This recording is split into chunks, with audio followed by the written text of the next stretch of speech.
서로 인사하십시다. 잘 오셨습니다. 주 안에서 행복하시기 바랍니다. 하나님의 최고가 되시기 바랍니다. 아멘. 다 여기 보십시다. 아이성 실패의 교훈, 오늘 말씀입니다. 이스라엘이 여리고성을 정복한 후에 여세를 몰아서 아이성을 공략합니다. 이제 아이성 정복을 위해서 정탐꾼을 보냈는데 다 올라가지 말고 2~3천 명 정도만 올라가도 이길 수 있는 작은 성입니다. 그런 보고를 받고 3천 명이 올라갔어요. 그런데 그들 앞에서 도망쳐서 후퇴를 하고 맙니다. 그리고 36명의 전사자가 발생했어요. 너무 큰 충격이었습니다. 온 백성이 두려움으로 마음이 물같이 녹아내리고, 또 여호수아는 옷을 찢고 머리에 티끌을 뒤집어 쓰고 땅에 엎드려서 저물도록 일어나지 않고 울부짖었어요. 주여, 원수들 앞에서 패하여 싸우니 내가 무슨 말을 하오리까? 내가 너희와 함께 하리라고 하신 하나님의 말씀은 어디 갔습니까? 이제 이 땅의 모든 사람들이 듣고 우리를 둘러싸고 우리를 멸하리니 주의 거신 이름을 위하여 어떻게 하시려나이까? 기도했어요. 그때 여호와께서 일어나라, 어찌하여 엎드렸느냐? 이스라엘이 범죄하였느니라. 그것을 너희 중에서 멸하지 아니하면 내가 다시는 너희와 함께 있지 아니하리라 말씀하셨습니다. 그래서 누가 죄를 지었나? 제비를 뽑아봤더니 유다지파 세라의 족속 삽디가 뽑혔고, 또 삽디의 손자요 갈미의 아들인 아간이라는 사람이 뽑힌 거예요. 로또 당첨이 됐으면 얼마나 좋겠어요. 그런데 범죄자로 딱 지목이 된 것입니다. 내가 무슨 죄를 지었느냐 신문을 했더니 신할산 외투 한 벌과 은 200세겔 50세겔 무게의 금덩이 하나를 훔쳐서 장막 밑에 땅을 파고 숨겨두었습니다. 그래서 사람을 보내서 확인해 보았더니 그의 말대로였어요. 그래서 그것을 다 취하여내서 여호와 앞에 쏟아놓고 아간과 그의 가족, 그에게 속한 모든 짐승과 물건을 이끌고 골짜기로 가서 돌로 쳐서 그들을 죽였습니다. 그리고 불살랐습니다. 그 위에 돌 무더기를 크게 쌓았습니다. 그리고 그곳 이름을 아골 골짜기, 즉 괴로움의 골짜기라 그렇게 이름을 붙였어요. 젖과 꿀이 흐르는 좋은 땅에 지금 들어가서 벌어진 일입니다. 젖과 꿀이 흐르는 그런 낙원이라고 했는데 아간에게는 괴로움의 골짜기가 돼버리고 만 것입니다. 여호수아 6장에 보면은 여리고성이 무너져도 다 멸망을 당했는데도 이방 여인 기생 라합이 온 가족과 함께 구원을 받습니다. 그런데 직장에 와서는 아간과 그의 온 집안이 또 멸망을 당합니다. 한 사람이 잘해서 온 집안이 구원받고, 한 사람이 잘못되니까 온 집안 전체가 또 멸망을 당하고, 더구나 이 아간은 이스라엘 12지파 중에 대표 지파인 유다지파 출신이에요. 그리고 그 조상들의 이름을 하나하나 보면은 다 좋은 이름이에요. 셰라는 씨를 뿌리는 사람이라는 뜻이고, 삽디는 기쁨의 선물 그런 뜻입니다. 또 갈미는 열매라는 뜻이에요. 집안이 참 괜찮은 그런 명문가였는데, 근데 아간이라고 하는 이름은요 사고뭉치라는 뜻이에요. 왜 이름을 그렇게 졌는지 모르겠어요. 하여튼 그 좋은 집안에 사고뭉치 하나가 나와가지고 명문가를 멸망의 가문으로 만들어버린 것입니다. 아간이 도둑질을 했죠. 하나님의 것을 훔쳤죠. 그런데 왜 훔쳤나 하고 신문을 해봤더니 21절에 뭐라고 했어요? 금덩이를 보고 탐내어 숨겼나이다 그렇게 말을 했습니다. 그러니까 정확하게 말을 하자면은 아간 속에 있는 욕심 때문에 전쟁에서 패한 거예요. 큰 화를 불러들인 것입니다.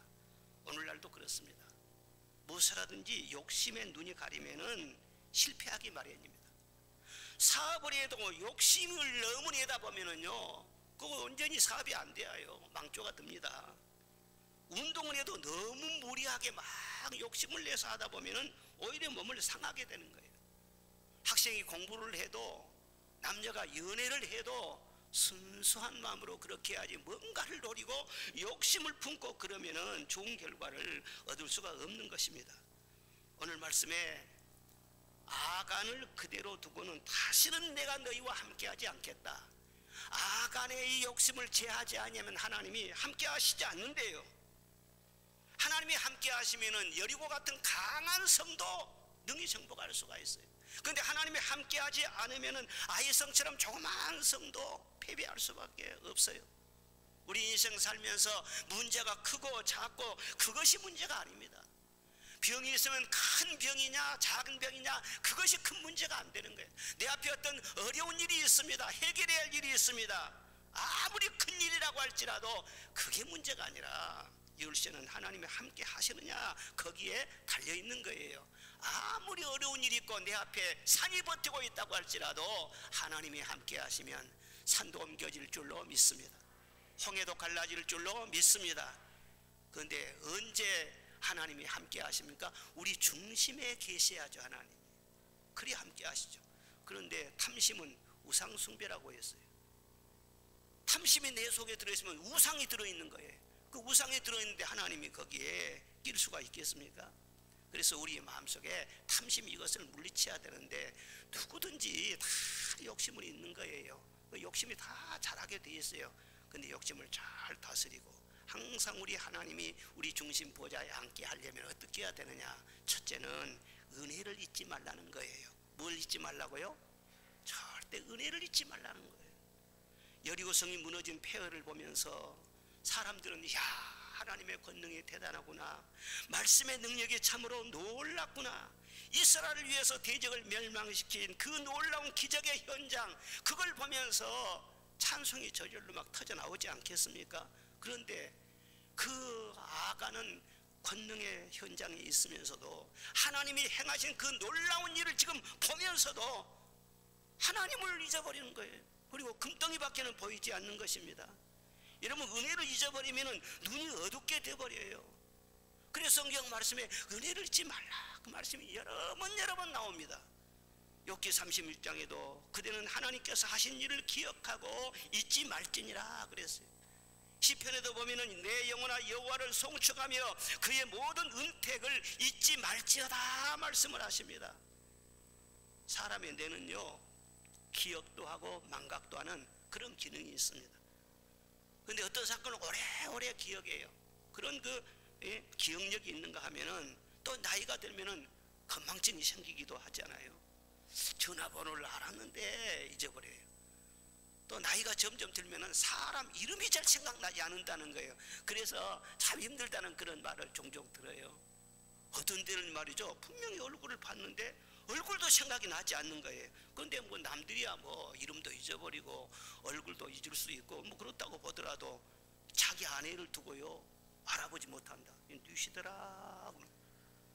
그러면 그건 건망증이 아니라 그건 치매 현상이죠. 그런데 우리 하나님께서 우리들을 얼마나 사랑하세요. 그 하나님의 놀라우신 은혜를 만약 그리스도인으로서 잊어버린다, 그건 건망증이 아니에요. 영적인 치매 현상이지. 우리가 예수의 피로 죄의 씻음을 받고 구원을 받았는데 그 은혜를 어떻게 잊을 수가 있습니까? 내 행실로는 의로워질 수 없고 하나님 앞에 설 수 없습니다. 오직 예수님의 구속의 은혜로 말미암아 구원받고 의롭다함을 얻고 거룩한 하나님의 자녀가 된 줄로 믿습니다. 항상 그 은혜를 마음에 새기고 영혼의 신비에 새기고 늘 감사하고 늘 찬송하고 그래야 되지 않겠어요?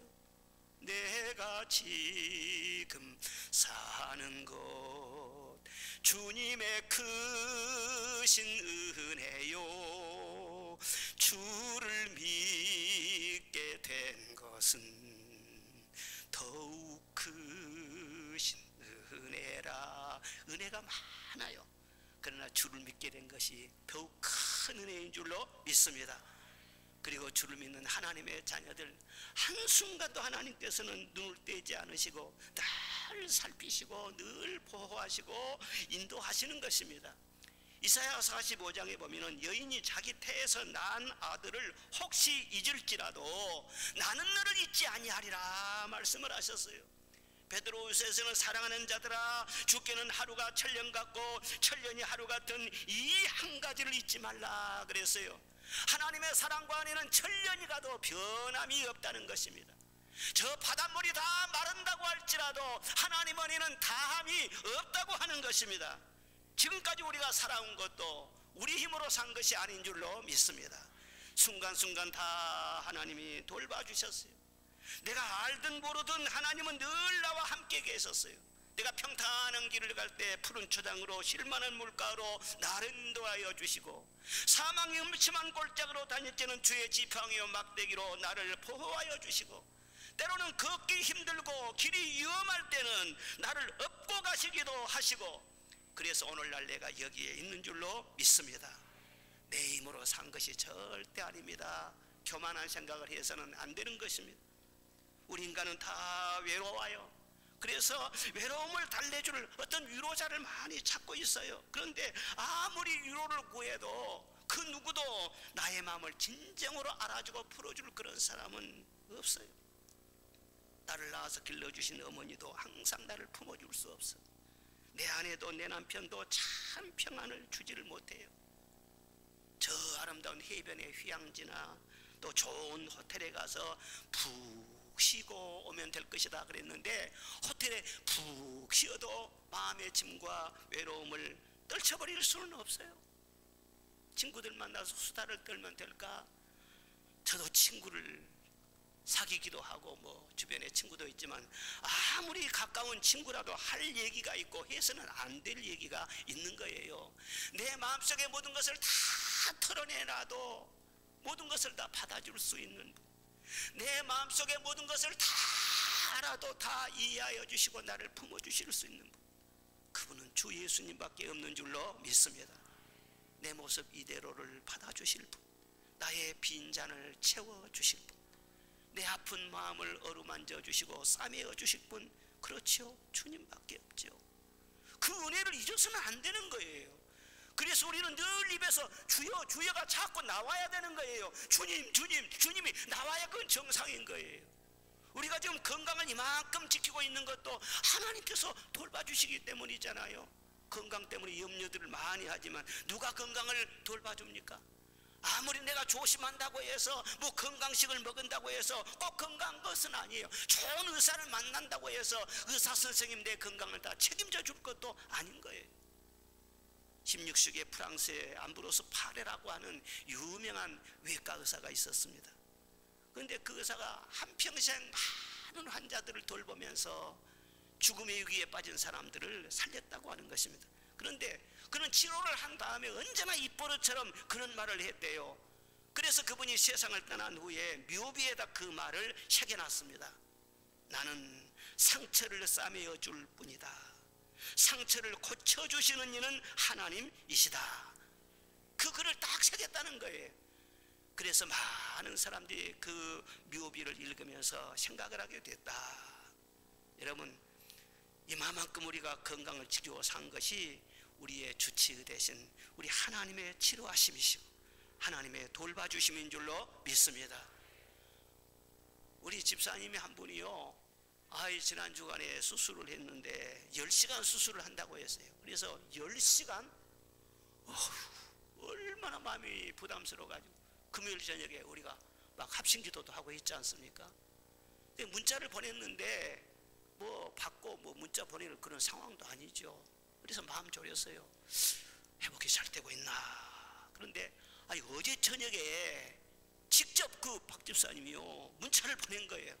그런데 목사님, 제가 16시간 수술을 받았어요.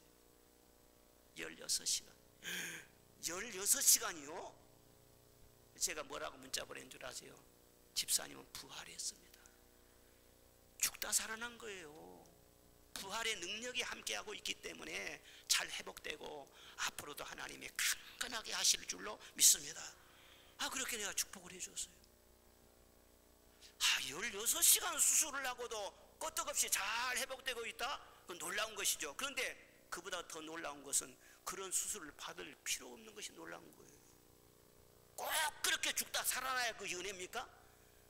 그런 수술실에 갈 필요가 없도록 평상시 건강을 지켜주신 것이 놀라운 하나님의 은혜인 줄로 믿습니다. 그걸 당연하게 생각하면 안 되는 것이죠. 건강도 그래요. 우리 이 세상에 살아가면서 사랑 덩어리요, 은혜 덩어리요. 태어날 때부터 우리는 사랑으로 태어나고 사랑의 젖을 먹고 사랑의 옷을 입고 누군가는 날마다 나를 먹여주고 돌봐주고 입혀주고 사랑으로 늘 그렇게 함께 해주는 거예요. 사랑이 없어서 불행하는 사람은 한 사람도 없어요. 사랑받지 않는 사람은 세상에 한 사람도 없어요. 그러나 인간의 불행은 어디서 오느냐? 그 은혜를 잊어버린 거예요. 한 번도 사랑받지 않는 것처럼 그렇게 사랑을 잊어버리는 거예요. 하나님이 광야에서 이스라엘 백성들을 먹이시고 입히시고 독수리 날개로 업어서 그들을 잘 인도하셨습니다. 주 야로 구름기둥 불기둥으로 보호해 주셨습니다. 날마다 그렇게 은혜를 주시는데도 시내 광야에서 금송아지를 만들어서 숭배하고 먹고 마시고 뛰놀고 광란에 춤을 췄어요. 그들이 홍해를 통과한 지 3개월밖에 되지를 않았습니다. 그런데 까맣게 잊어먹은 거예요. 날마다 은혜가 쏟아지고 있는데도 은혜를 잊어버린 거예요. 그리고 염려와 불신과 탐욕에 마음이 사로잡혀서 우상을 만든 거예요. 그리고 그 후로도 계속 원망합니다. 불평불만하고 습관처럼 그렇습니다. 여러분, 은혜를 잊어버리면요 기도가 안 됩니다. 기도를 하지 않기 때문에 욕심이 계속 쌓이고요 원망이 나오는 거예요. 아이성 전투를 앞두고 그 진영에 벌써 문제가 있었지 않습니까? 아간이 거기 있었지 않습니까? 그런데 여호수아는 기도의 사람이라 무슨 일을 하든지 간에 큰 일이든 작은 일이든 꼭 기도를 합니다. 기도를 해요. 충분히 기도를 하고 응답받고 움직이는 사람이 여호수아예요. 그런데 아이성을 공략하기 전에는 기도했단 말이 전혀 없습니다. 그러니까 마음속에 욕심이 들어가면요 기도가 안 되는 거예요. 기도가 막혀버리는 거예요. 기도만 하면은 하나님 응답해 주시고 다 주시고 넘치도록 주시고 그럴 텐데 마음에 욕심이 자르지 보니까 기도가 되지 않고 스트레스만 쌓이고 마음속에 분노만 많이 쌓이고 그래서 이 탐욕 때문에 망한 사람이 아간 한 사람만이 아니에요. 광야에서 많이 망했어요. 이 시대에도 아간의 길을 따라가는 사람들이 얼마나 많겠어요. 여러분 거기에서 황급히 빠져나오시기를 주의 이름으로 축원합니다. 오늘 하나님께서 주신 은혜를 당연하게 생각해서는 안 돼요. 하나님의 은혜는 늘 이슬처럼 만나처럼 생활 주변에서 늘 임하는 것입니다. 멀리에서 오는 것이 아니에요. 조금만 눈을 떠보면 말이죠 은혜 아닌 것이 없어요. 부모님의 사랑과 은혜가 얼마나 귀합니까? 말세의 사람들이 부모를 거역한다고 해서요 여러분 평생 갚아도 다 갚을 수 없는 것이 부모님의 사랑 아니에요. 그리고 부모님을 잘 공경하면은 내가 이 땅에서 잘 되고 장수하리라 그런 약속의 말씀까지 딱 붙여 있지 않습니까? 그런데 이 세태가 부모님을 무시하는 쪽으로 흘러간다는 거예요. 우리는 그런 세대를 본받아서는 안 되지요. 계명으로 돌아가서 늘 부모님을 소중하게 생각하고 은혜를 항상 귀하게 여기고 그런 중심으로 살아야 되지 않겠어요? 부부간에 사는 것도 마찬가지예요. 한평생 살면서 남편의 사랑과 은혜 그리고 자녀의 아내의 또 사랑과 섬김 돌봄 이게 얼마나 귀한지 몰라요. 가면 갈수록요 저는 내 아내를 볼 때 참 수고 많이 했구나 그런 생각밖에 안 들어요. 그 여자분들은 조금 나이가 들어가면요 그 호르몬이 뭐 남성화된다나 어쩐다나 하여튼 스피커 소리가 커져요. 커지고요 팡팡팡팡팡팡 하니 그냥 뭐 축구기 고장난 것처럼 말이죠 잔소리도 많고 막 그래요. 그런데 가만히 생각해 보면은 참 건강이 충만하니까 저렇게 목소리도 커지지 옆에 살아있는 것만도 감사해. 내 친구 목사님을 보니까는 사모님이 먼저 떠나가 버려요. 그러면 외로워서 못 견디더라고요. 있는 것마다 얼마나 감사하고 내 남편이 내 곁에 있어준 것마다 얼마나 감사하고 그 그늘이요 큰 그늘인 거예요. 서로 고마워하며 사시기를 주의 이름으로 축원합니다.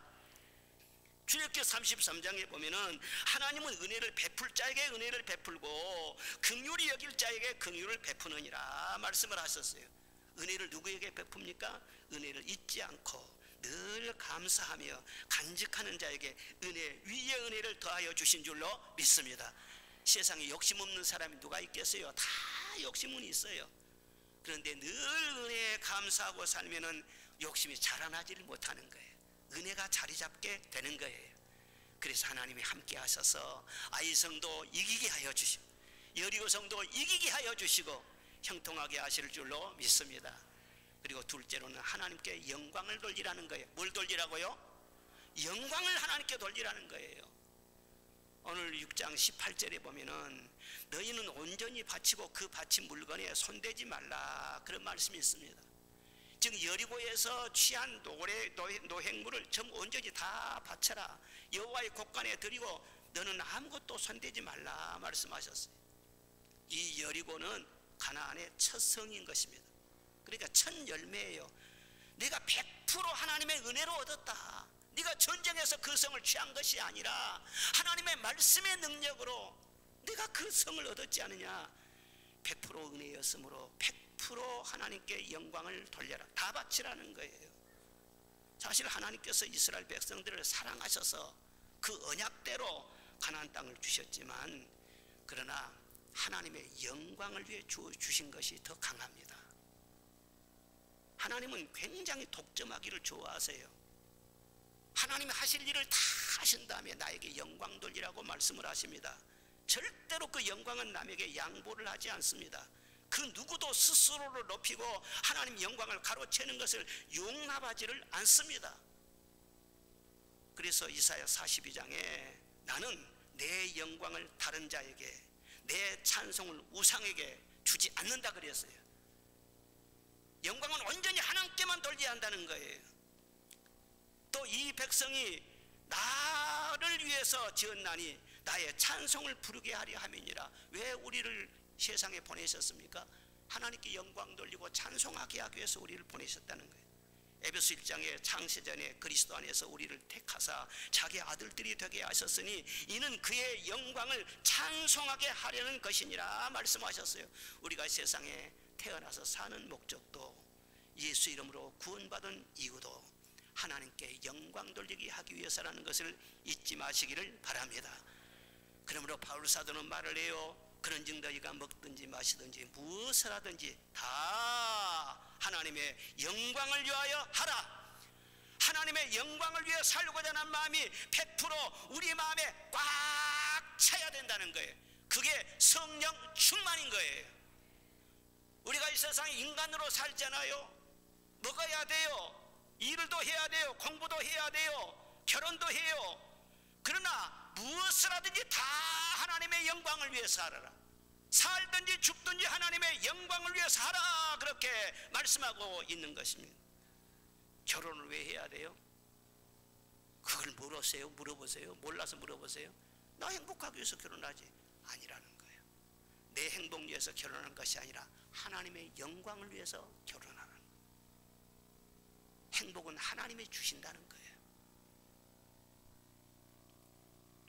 무엇을 하든지 하나님의 영광을 위해서.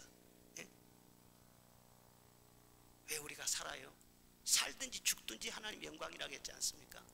아무리 살기 힘들어도, 정말 죽고 싶은 그런 심정이라도 하나님의 영광을 위해서 살려고 하면 살아야 돼.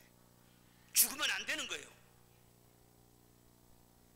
하나님의 영광을 생각하지 나를 먼저 생각하면 안 돼요. 말세에 고통하는 때가 이르니 사람들은 자기를 사랑하고 돈 사랑하고 쾌락을 사랑한다 그랬어요. 자기를 사랑한대. 내 행복, 내 영광, 내 유익, 이것을 먼저 챙긴다는 거예요. 이것이 바로 자기 우상 아니에요? 예수님 믿는 사람은 나는 완전히 죽어버리고 예수님이 내 중심에 차지하고 그래야 되잖아요. 그런데 자기만을 위하고 이기적으로 살다 보면 그것이 자기 우상인 거예요. 자기 우상을 내 속에 품고는 하나님께서 어떻게 함께 하시겠어요? 그것을 다 무너뜨려 버리고 오직 하나님의 영광, 그것이 여러분의 심령에 자리 잡기를 바랍니다. 그러면 아이성도 이길 수 있습니다. 장애물도 넘어설 수 있습니다. 하나님이 영광을 위해서 살고자 할 때 행복도 주시고 앞길도 열어주시고 무슨 일을 하든지 하나님이 밀어주시고 형통하게 하시고 승리하게 하실 것을 믿으시기를 바랍니다. 우리가 하나님의 영광을 위해서 다 살려고 하는 마음만 품어도요, 내 자신이 참 작아집니다. 내 자신 작아져. 하나님이 안 보이면 내가 커져 커져요. 내 목소리도 커지고요. 막 내 성질도 그냥 막 커지고요. 마음도 그냥 막 강팍해지고 그래. 하나님이 안 보이면 내가 커져요. 근데 하나님이 딱 보이면은요, 내 자신이 확 이렇게 줄어들어요. 누가 무슨 소리를 내도요, 그냥 화도 잘 나지 않아. 저도 무슨 말을 들을 때 속상할 때가 있지만은 기도할 때 내 마음속에 하나님이 점점 커지잖아요. 하나님이 점점 커지면 성질 났던 나는 점점 작아지는 거예요. 그래서 아유, 내가 아무것도 아닌데, 내가 참 티끌처럼 연약한 죄인인데 뭐 사람들이 그럴 수 있지, 이렇게 나가 작아지다 보면 마음이 평안해져요. 그런데 내가 오히려 커가지고 나는 크다, 내가 힘이 있다, 내가 잘났다, 그러면요, 그 내가 큰 것 때문에 넘어진다니까요. 여러분 심령 속에 하나님으로 충만하시기를 바랍니다. 하나님의 영광이 채워져야 돼. 그래서 시편에 보면은 그에게 영광을 돌릴지어다, 주 앞에 경배하며 주의 이름에 영광을 돌릴지어다, 영광을 돌리라고 거듭거듭 말씀하고 있는 것입니다. 하늘의 영광, 하늘의 영광, 나의 맘속에 차고도 넘쳐 할렐루야를 힘차게 불러 영원히 주를 찬양하리. 할렐루야.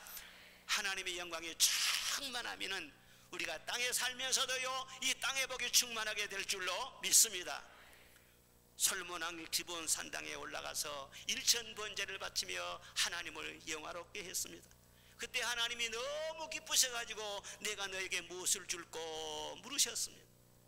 그래서 그에게 전무후무한 지혜를 주시고 부귀와 공명과 영화와 건강과 장수와 필요한 모든 것을 다 하나님께서 구하지 않은 것까지 챙겨주셨다고 하지 않습니까? 우리가 인생을 살아가는데 하나님의 영광을 위해 살겠다는 그 중심만 확실해도 하나님께서 평생을 축복하시고 책임져 주시고 마음껏 밀어주신다는 것을 믿으시기를 바랍니다. 지난주에 어떤 집사님 한 분을 신방을 했는데 그 집사님 딸이 17살이에요. 고등학생이에요. 그런데 목사님, 우리 딸이요 맨 말끝마다요 하나님 영광을 위해 산다, 맨 그런다는 거예요. 생각하는 것도 그렇고 말하는 것도 그렇고 기도하는 것도 그렇고 공부하는 것도 나는 하나님 영광을 위해서 해야 된다 그러고, 어느 대학 지나가는 것도 하나님 영광을 위해서 난 지나게 해야 된다 그러고, 그리고 엄마한테 말이죠, 신앙을 가르친대요. 엄마 그렇게 하면 하나님의 영광이 안 돼, 뭐 그런다는 거예요 또. 그래서는 얼마나 기쁜지 말이죠. 저도 처음에 예수 믿고 그런 은혜를 경험을 했거든요. 뭐 진리를 알겠어요? 모르죠. 그런데도 나를 구속하시고 나를 사랑하신 그 하나님을 어떻게 하면 기쁘시게 할까, 어떻게 하면 하나님의 영광을 위해서 할까. 그래서 그냥 사인도 받쳐가지고는 고쳐가지고는요 하나님만 모시고 다닐려. 지금까지 그런 중심으로 사실을 살지. 그래서 그 집사님한테 그랬어요. 그 딸 앞날은 걱정할 거 하나도 없다. 어느 학교를 가든지 어디를 가든지 하나님이 책임져 주실 것이다. 하나님이 책임져 주시면 멋지게 복을 주십니다. 우리 교회 집사님 한 분이 계시는데 그분 오늘 또 이거 올라왔구만요. 중보기도 제목이요 꼭 올라와. 지금 몇 년 때 지금 중보기도 제목을 한 주도 빠지지 않고 계속 올려요. 그런데 항상 기도 제목이 같습니다. 하나님 영광 위에 살겠습니다. 선교사업 하겠습니다. 그러니 축복해 주세요. 자녀들 책임져 주세요. 늘 그런 내용이에요. 그 집사님이 아라움이라고 하는 회사를 경영하시는데 수산물 가공식품을 개발해서 납품하는 그런 회사입니다.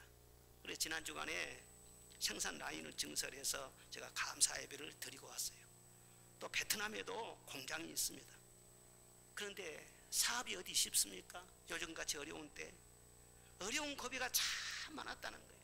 이번에도 신방 가서 제가 잠깐 얘기 들었는데 수년 동안 너무너무 힘들었다는 거예요. 아주 속된 표현으로 똥이 탈 정도로 그렇게 힘들면서 기도하는 시간을 가졌었다는 거예요.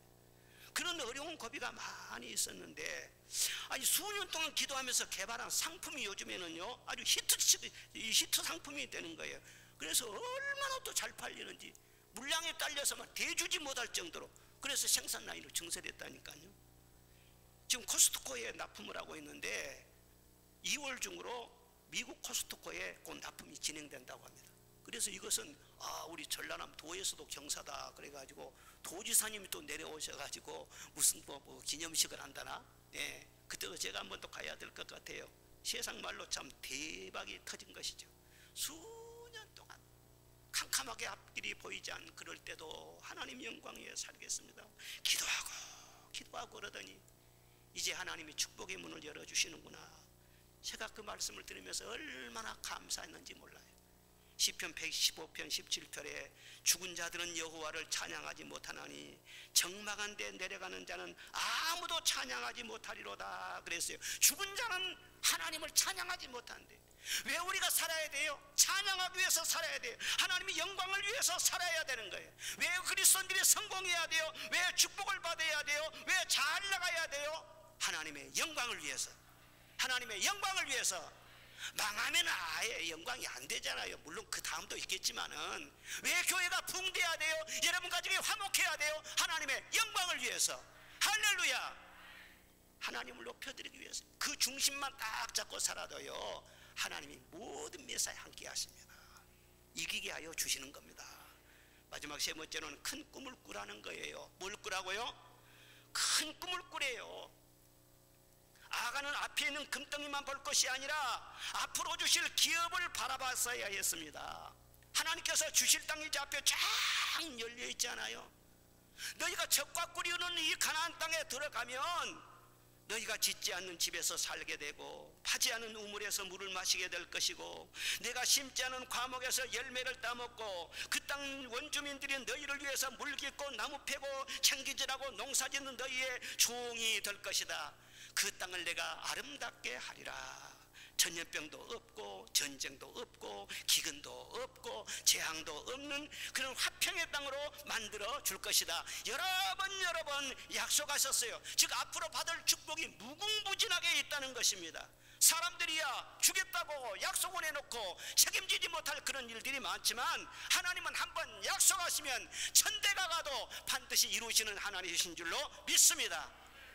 그러므로 현실만 볼 것이 아니라 앞에 큰 축복의 땅을 바라봐야 되지 않겠어요? 근데 이 아간이는요 바로 눈앞에 있는 금덩어리만 봤어요. 하나님 주실 기업을 보지 않고 눈앞에 금덩어리만 본 거예요. 꿈이 없는 사람, 비전이 없는 그런 사람은요 바로 눈앞에 있는 현실만 보는 것입니다. 바로 앞에 끝밖에 안 보여요. 어떤 사람은 권력밖에 안 보여요. 권력밖에요. 어떤 사람은 명예밖에는 안 보여요. 어떤 사람은요 육신의 쾌락밖에는 안 보여요. 어떤 사람은 돈밖에는 안 보여요. 그러나 그 보이지 않는 그거 하나 때문에 말이죠 고생하고 걸려 넘어지고 사람 잃고 건강도 잃고 양심도 잃어버리고 불행하게 된 그런 사람들이 얼마나 많은지 몰라요. 여러분 하나님께서 여러분에게 주실 땅이 있습니다. 기업이 있습니다. 가나안이 있습니다. 눈을 드시기를 바랍니다. 현실을 보지 말고 멀리 하나님이 약속하신 것을 바라보시기를 바랍니다. 오늘 현대인들의 위기는 꿈을 꾸지 않는다는 거예요. 예전에 우리 부모님 세대는요 어려운 환경에서도 꿈과 희망으로 모든 것을 이겨낼 수 있었어요. 그런데 요즘은요 현실이 너무 달콤하고 아주 화려하고 보암직도 하고 그러니까 현실에 다 잠입해 가지고 그냥 꿈을 꾸지를 않아. 이게 가정의 위기로 사회의 위기로 교육의 위기로 다 지금 번지고 있는 것입니다. 사람은 꿈을 가지고 살아야 되는데 꿈을 버리기 때문에 마음속에 진정한 기쁨도 보람도 다 사라져버린 거예요. 꿈이 없기 때문에 현실만 보지요. 그래서 현실이 조금 살만하고 편안하면 안주하게 돼요. 푹 안주하게 돼요. 잠들게 돼요. 그리고 현실이 조금 어렵고 막 힘들어지면요 낙심해요. 두려워해요. 불평해요. 꿈이 없으면 현실이 아무리 좋든지 어렵든지 간에 이래도 안 되고 저래도 안 되는 거예요. 그러니까 꿈이 없는 백성은 방자에 행한다 성경에 말씀하고 있는 것입니다. 오직 하나님께서 우리에게 주신 비전 그 꿈을 품고 나아갈 때 그 꿈이 우리를 위대하게 만들어 주는 것입니다. 그 꿈을 품고 나갈 때 모든 유혹을 이길 수가 있고 어려움도 물리칠 수가 있고 하나님의 위대한 비전을 이루는 기적이 일어나게 되는 것입니다. 하나님의 응답과 축복이 온다는 것을 믿으시기를 바랍니다. 그래서 유명한 신학자 에밀 브루너는 말하기를 흡하여 산소가 필요하듯이 우리 영혼에는 꿈과 소망이 필요하다 그랬어요.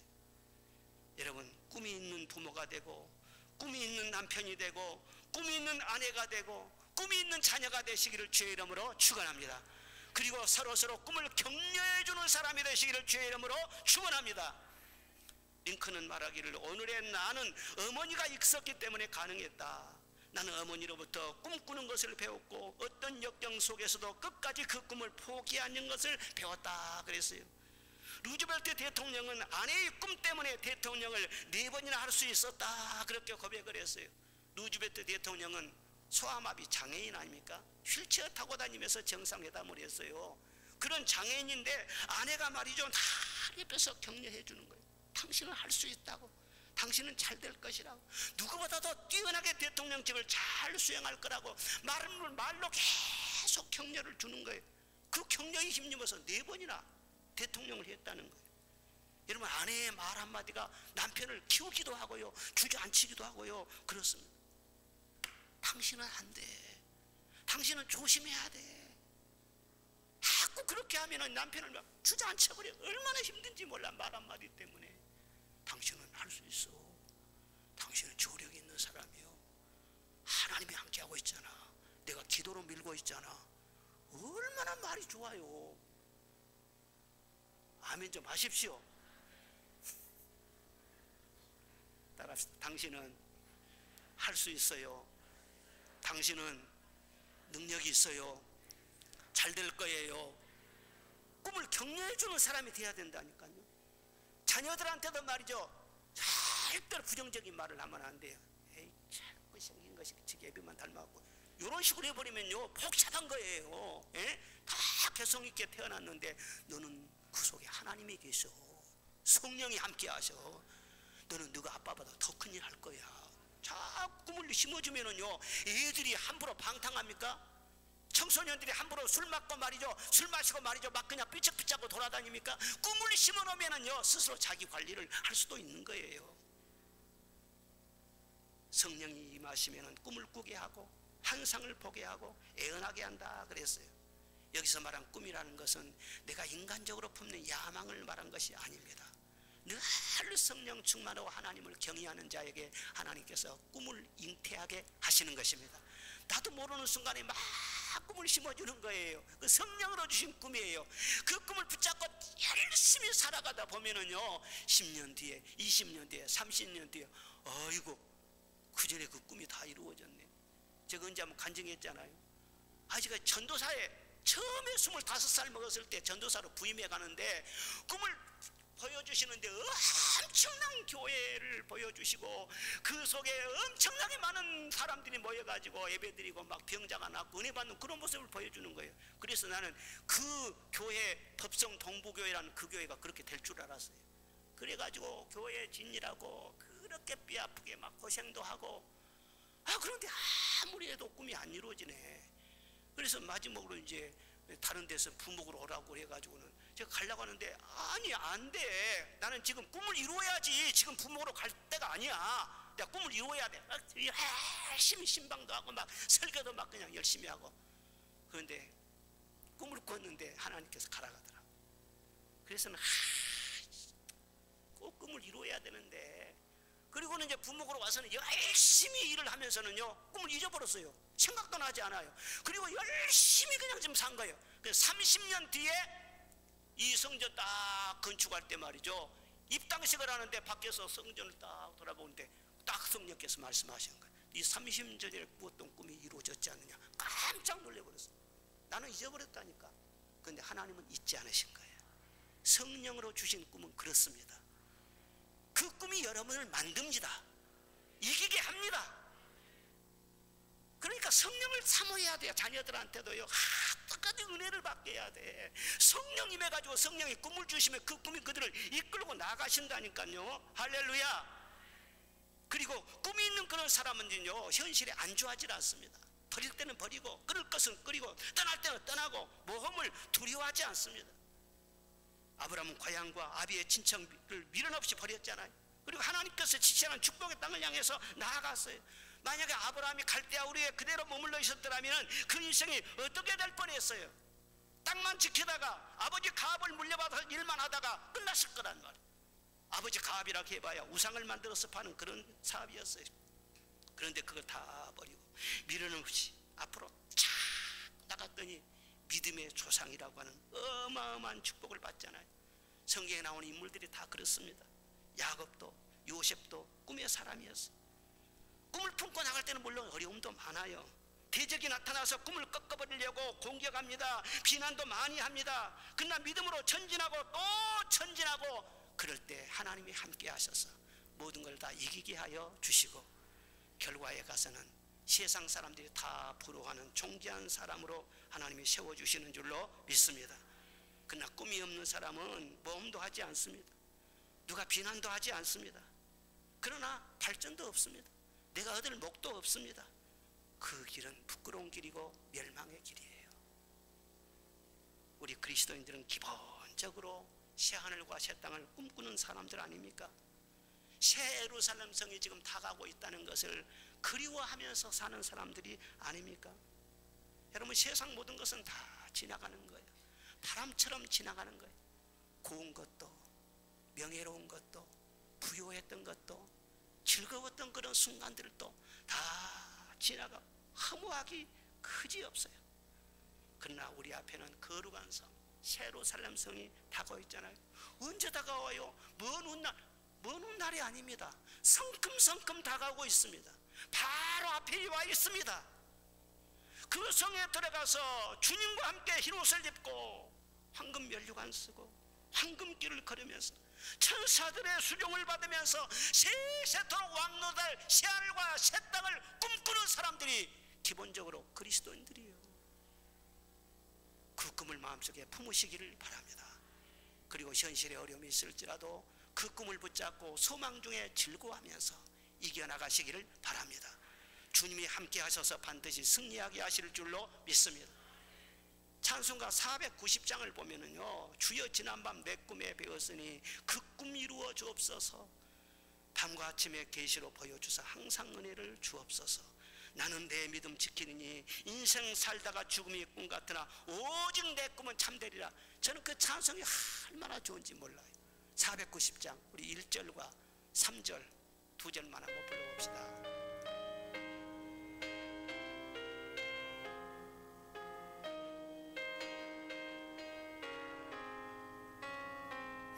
주여 지난밤 내 꿈에 배었으니 그 꿈 이루어 주옵소서.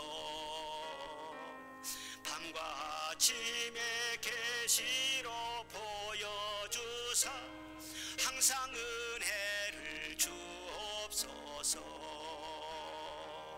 나의 놀라운 꿈 정녕 남이 끼는 장차 큰 은혜 받을 편이 나의 놀라운 꿈 정녕 이루어져 주님 얼굴을 배우리라. 3절 세상 풍조는 나날이 변하여도 나는 내 믿음 지키리니 인생 살다가 죽음이 꿈 같으나 오직 내 꿈은 참되리라며. 나의 놀라운 꿈 정녕 남이 끼는 장차 큰 은혜 받을 편이 나의 놀라운 꿈 정녕 이루어져 주님 얼굴을 배우리라. 할렐루야. 여러분 마음속에 꿈을 품으시기를 바랍니다. 나 같은 사람이 이렇게 나이가 많이 들었는데 무슨 꿈이야, 그런 생각하지 마세요. 꿈은 원래 어려울 때 절망과 좌절 속에서 꾸는 것입니다. 좋은 환경에서 잘 사는 사람은 꿈을 꾸지 않습니다. 그러나 어렵고 고독할 때 하나님이 주신 꿈을 품고 나아가면은 반드시 성령의 능력이 함께 하십니다. 꿈이 없는 사람에게는 성령이 함께 하잖아요. 꿈을 붙잡으면 성령의 능력이 함께 하시는 것입니다. 오늘의 현실만 보지 말고, 아간처럼 눈앞에 금덩어리만 보지 말고 더 넓은 축복의 세계를 바라보기를 주의 이름으로 축원합니다. 광활한 축복의 땅에서 하나님을 영화롭게 하는 내일이 반드시 오게 될 줄로 믿습니다. 하나님은 왜 여리고의 노획물을 다 하나님께 바치라고 했을까요? 여리고는 첫 열매라니까요. 첫 열매는 하나님께 바치라는 거예요. 그러면 그 다음에 얻은 모든 보물들은 다 너희가 주하라는 거예요. 하나님이 욕심나서 그런 게 아니에요. 하나님은 인정하라는 거예요. 이 모든 것이 다 하나님의 은혜라는 것을 인정하고 고백하라는 뜻으로 첫 열매를 드리라고 하는 거예요. 그러면 순서가 있다는 거예요. 꿈을 위해서 투자하고 말씀에 순종하여 심고, 그러면 그 다음에 모든 것은 다 너의 것이다. 내 재물과 내 수산물에 처음 익은 열매로 여호와를 공경하라. 그리하면 내 창고가 가득히 차고 내 포도즙들에 새 포도즙이 넘치리라 말씀하셨어요. 첫 소산, 첫 열매, 그걸 하나님이 찾으시는 것입니다. 물질의 첫 열매는 11조, 날의 첫 열매는 주일 성수입니다. 주일 성수 잘하고 11조 생활만 꾸준하게 해도 하나님의 은혜와 축복의 손길이 변함없이 여러분과 함께 할 것을 믿으시기를 바랍니다. 11조 생활을 해도 의무적으로 하지 말고 믿음으로 해야 돼요. 내가 심었으니 하나님이 책임지실 줄로 믿습니다. 하늘문을 열어주실 줄로 믿습니다. 아이성 실패의 교훈이 무엇입니까? 욕심이 화를 부른다는 거예요. 누구든지 다 욕심이 있어요. 그러나 잘하지 못하게 관리를 하고 말씀의 검으로 제하여야 된다는 거예요. 어떻게 해요? 은혜를 잊지 말고 영광을 늘 하나님께 돌리면서 꿈을 품고 현실을 보고 살지 말고 꿈을 바라보고 믿음으로 전진할 때 욕심은 사라지고 아간이 변해서 여호수아처럼 담대하게 승리하는 하나님의 사람들이 다 될 줄로 믿습니다.